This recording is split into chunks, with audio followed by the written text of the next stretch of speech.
Hi, very good morning to you. It's Jim from maverickstar. Before we begin, I just want to say big thanks to the few that are still hanging on there with us, and supporting what we're trying to achieve here. What we're trying to do is set the record straight on a couple of things. I was listening to the World Economic Forum the other day, and straight off the bat, two things that they're mainly concerned with is climate change and disinformation on the digital space. It seems like all these organisations are reading off the same hymn sheets. Why do they want to cut what they call disinformation, which is just information that other people from other professional backgrounds brings to the arena of the global public and lets them have an alternative choice? It's important that we have an alternative choice so that we can make our decisions based on the information that we get presented from different people and different organisations.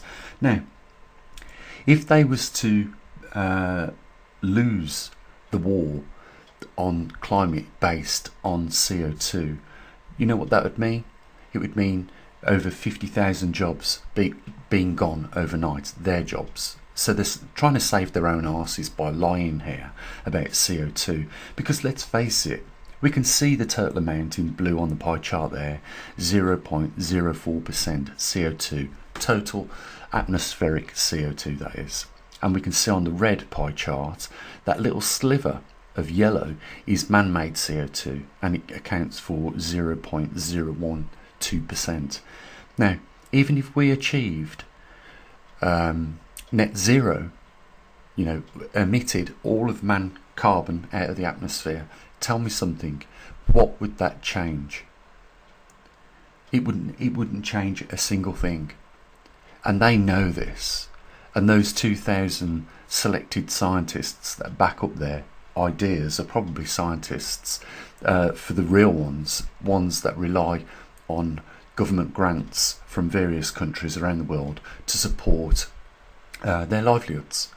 So they better stick with the status quo on CO2 as far as they're concerned, because otherwise they'll be looking for a job if they don't.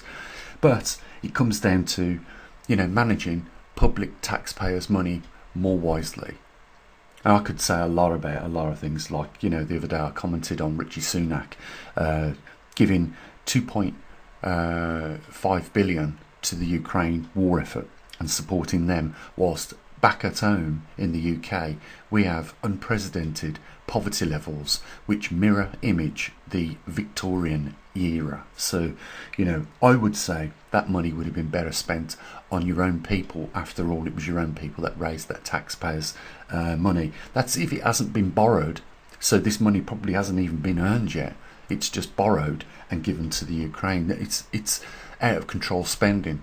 It's like a family that live on a street that they shouldn't be on in the first place, because they clearly can't afford it, but they keep using their credit cards and loans to maintain that position without realising this cannot continue like this. At some point we have to be more realistic and live to our means, not out of our means. And this is what governments are doing these days. That's why America's got 13 trillion in debt. That's why the UK's got trillions in debt. It's because they are spending money that they don't yet or have not earned at this present time.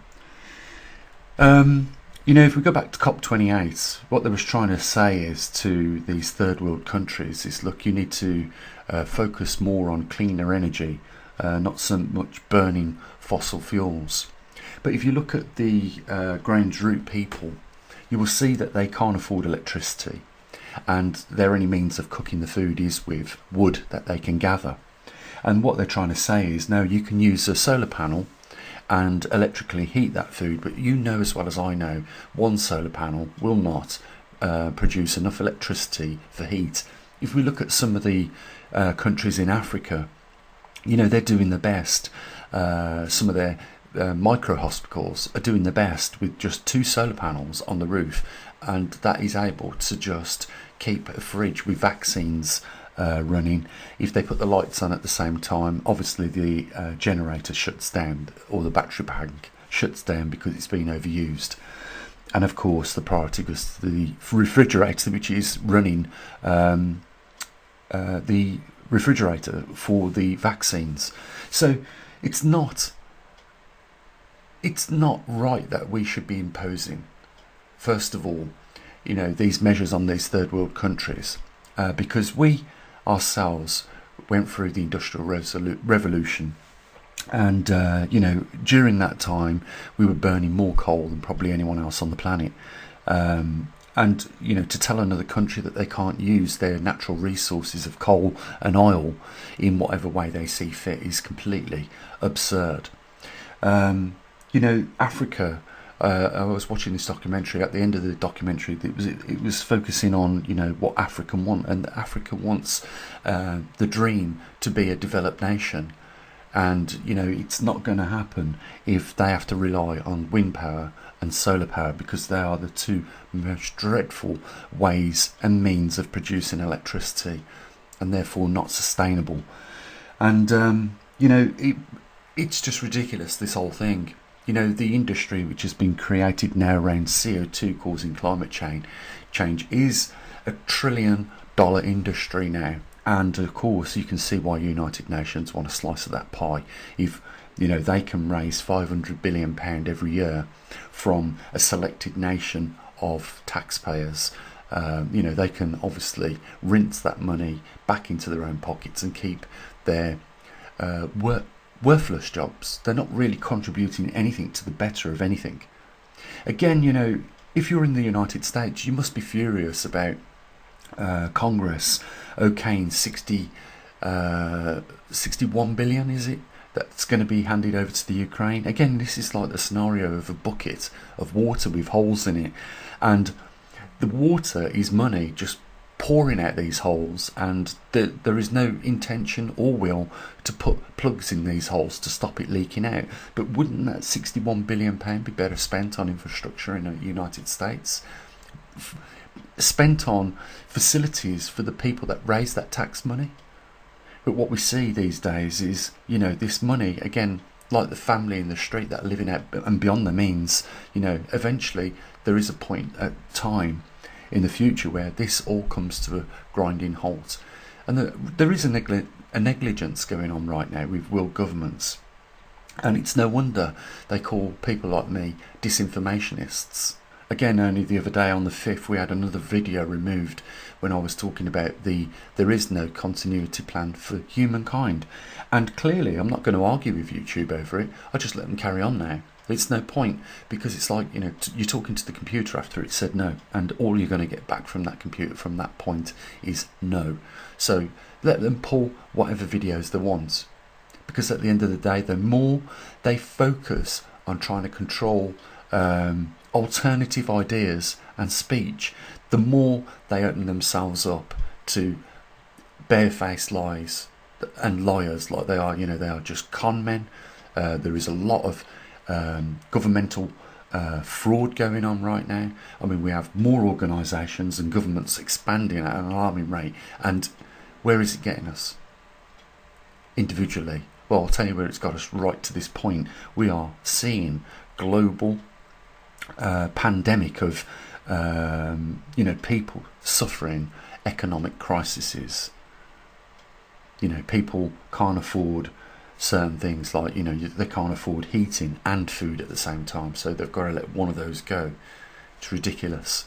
And they say that their inflation is reducing. Well, as well as I do, when you go to the shop, you can see that the prices are remaining the same, if not still going up. And the shopping bill, what used to cost, say, £50 sterling, is now costing £120 sterling.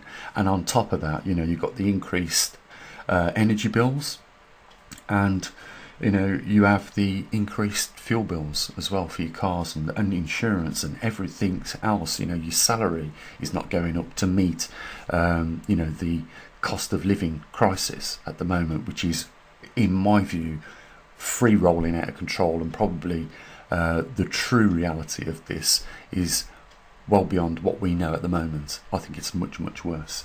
But getting back to the science, there is nothing we could do, even if we achieved net zero today, to improve the situation with climate change, because we know CO2 is not leading climate at all. naturally, as the oceans and land heat up, and you shouldn't be surprised by this, because if we look at this chart, you'll see that we are in the end of a glacial period, which is a warm period. Let me just pull the chart up for you. So as you can see, right at the end of the chart where it is 0, you can see that we have come to the end of an interglacial period, and it should be getting cooler. But if we go back in the Milankovitch cycle, which is what we're looking at, 100,000 year sections, we can see that we go through hot and cold periods every 100,000 years. We have an interglacial, which is what we're at the end of right now. You can see that clearly. So we are going back into 90,000 years of rebounding glaciers, because that's what a glacial period is. And don't get confused with glacials and ice ages. If we have ice on the ice caps, northern hemisphere, southern hemisphere, then we're in already an ice age. So we are already, right this minute now, in an ice age. It's when they disappear that we're not in an ice age. So we're definitely in an ice age. But glacials and interglacials are different ball arenas. So you can see we're at the end of one, and what we see when we go back over the 100,000 year cycles is when temperature rises, CO2 follows. It's not the other way around like they're saying. They're saying CO2 rises and it brings the temperatures up. We are going to show you a new graph, because we've had a look at this one for quite a long time, and we're going to show you really what drives the climate on our planet and discuss that in a little bit of detail, and then over the coming days we'll talk about it more in depth. But CO2 is not responsible for climate change. CO2 is responsible for putting billions and trillions of pounds in, people that are just trying to hang on to a job for whatever sakes. And it's not true. And like I said earlier on in this video, we shouldn't be putting pressure on third world countries, telling them what to do with their natural resources. That's just like your neighbour telling you that you shouldn't have brought that car, and you should have brought the same car as what he's got, and that car is a pile of crap in any case. So why should third world countries listen to us, especially when we are staring them at the face, telling them not to use the fossil fuels, when we ourselves developed by using fossil fuels? They're just trying to follow suit, and you can't blame them in any way. And that's why, at COP28, I'm glad that the petrostates stood up to them and said, no, don't sign nothing, don't agree to nothing, because basically some countries rely on just their exports of oil and gas as their sole income. And what the United Nations want them to do is to move to alternative industries. Based on what exactly is what I ask. It's no wonder why they haven't supported that in any way. So I want to bring up a new chart, one that you haven't seen, and I want to, first of all, before I do that, just show you the space weather overview of 2014, because it's important, because it was at that point in time when we saw a rise in cosmic rays at a point where the sun was at its solar maximum and should have been more actively enough pushing those solar rays, cosmic rays out. So let's have a quick look at that.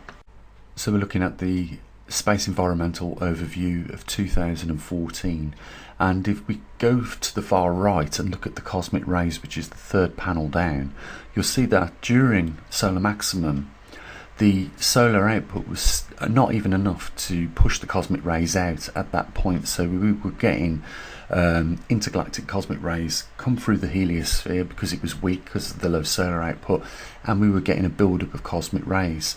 And you can see solar cycle 23 and 22 that during solar maximum it was enough at that point in time for, even during the maximums, to push those cosmic rays out of our solar system. But we get weaker solar cycles as we get to solar cycle 24, and what we're finding now is that even during solar maximum we don't have the adequate amount of solar activity to push these back out of our solar system and protect our planet.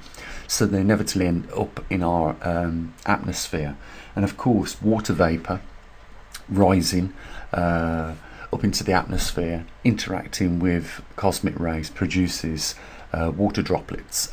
So in effect what it's doing is the water vapor, when interacting with the cosmic ray, is producing a seeding effect, which is the common term for it. But basically what they're describing by the seeding effect is condensation platform. So it produces a condensation platform for water drops to get bigger and bigger, and of course that affects our jet stream. So I want to show you another chart now, one that you've not seen before, and just talk about a little bit of work that was done by Professor Ian Clarke on this subject. So again, this work is by Professor Ian Clarke in the United States, and what you can see is a direct correlation between temperature and cosmic rays. So when cosmic rays goes up, the Earth's temperature goes down, and when cosmic rays goes down, the Earth's temperature goes up. And you know, the only other thing to add to this is where you should be measuring temperature. And you know, again, I'm not sure whether Professor Ian Clarke was responsible for the measuring of the temperature in the tropospheres, which is where you should be measuring it, which has very little changed over the time. What we find is a lot of these organisations choose to measure the temperature on the surface, which is incorrect place to measure it. But here we see a chart which shows, you know, remarkable correlation with reactions between cosmic rays in our upper atmosphere and Earth's temperature. So when the cosmic rays goes up, you know, the temperature goes down, and when the temperature goes down, when the cosmic rays goes down, the Earth's temperature goes up.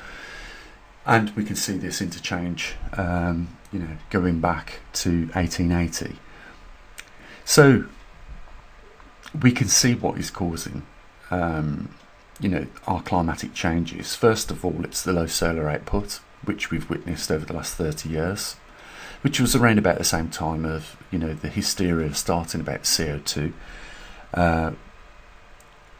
You know, we've seen 3 consecutive solar cycles diminishing. So what that means is there is less output from the sun, and therefore the heliosphere shrinks, allows more galactic cosmic rays inbound.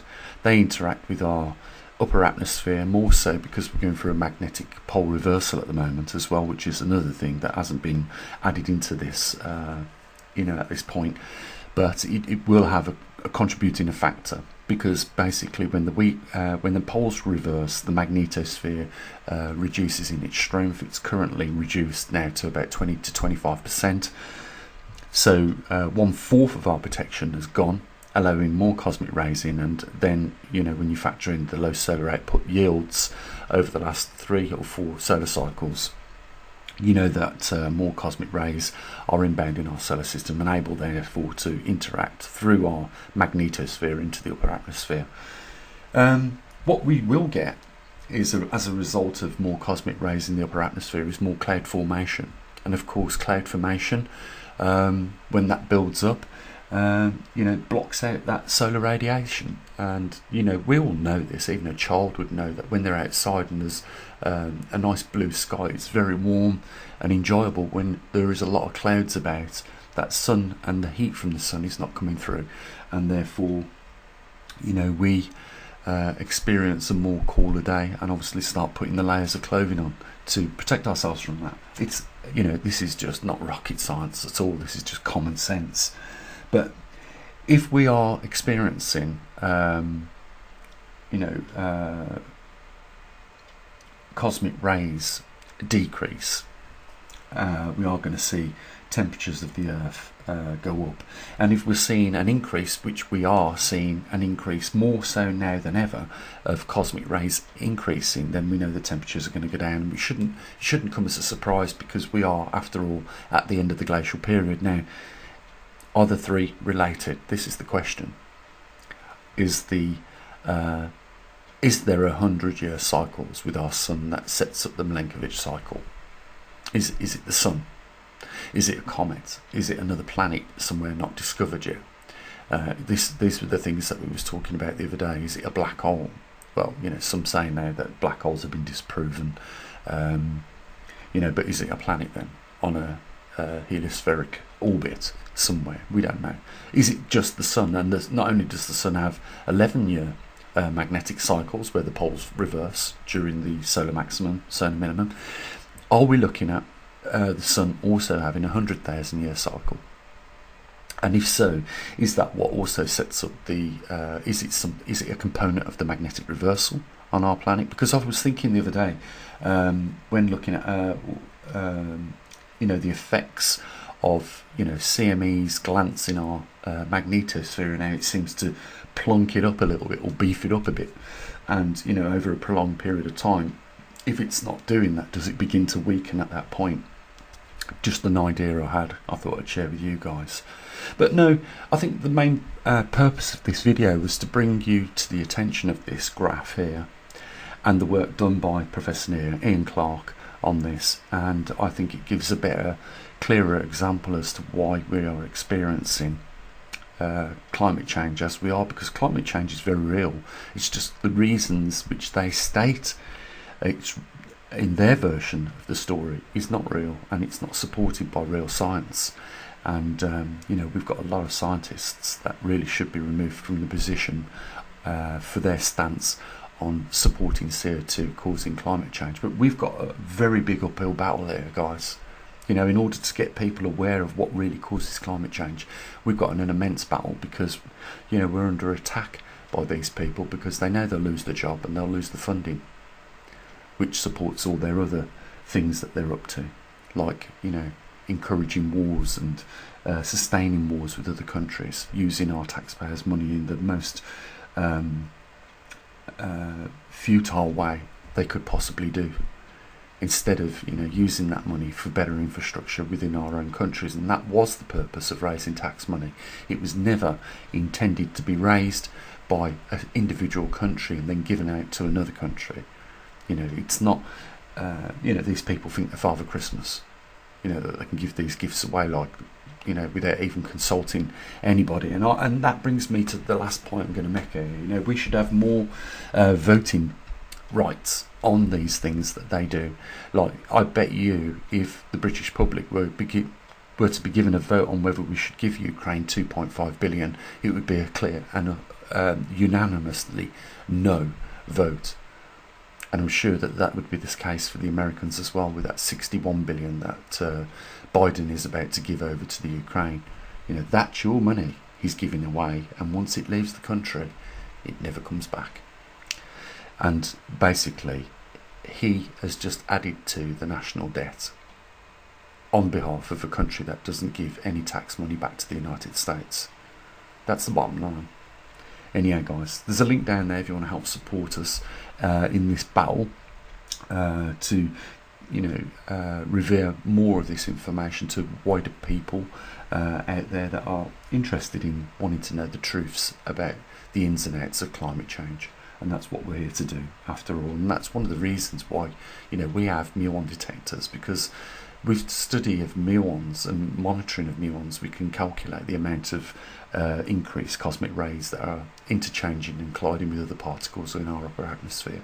So we do have a means of monitoring it here on the ground, even at our observatory, and we relay that to you a couple of times a month in the Earth Alpha glance on our website, poleshiftnews.com. So please, guys, have a look at the Poleshift News website, and if you can, I know it's hard times, keep supporting us, because we're one of the few now observatories able to relay this information back to you. Thank you for your time. As always, bye for now.